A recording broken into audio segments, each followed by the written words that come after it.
પછી આપણે કોઈ કહેતા કે હા મારી બેટી વાત હાચી, પણ કાંઈ ગોતો જ ખરા.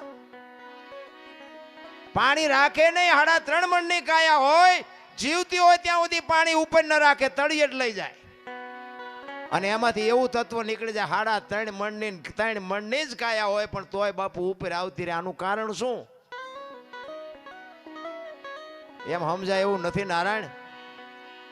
મને મારી ઓળખાણ હોવી જોઈએ, તમને તમારી ઓળખાણ હોવી જોઈએ, તો મારો નાથ રાજી થાય. તમારો અને મારો આ છોડવો, તમારા અને મારા મા બાપથી ના છોડવો વવાણો છે. આપણે આવ્યા ત્યારે વેચનો હતો ને 5 ફૂટનો થયો, આના મૂળિયા ક્યાં? અરે જોવો મારા રામ, જિંદગી કાલ ખૂટી રહે. પેટ તો ભરવું પડે ને પુરુષાર્થ કરવો પડે. હું ધંધો કરું છું, પણ બાપુ જીવનમાં માણસનો અવતાર મળ્યો છે, જો કરવાનું રહી જાય 84 લાખ યોની છે ને, એમાં પૈસા હાટું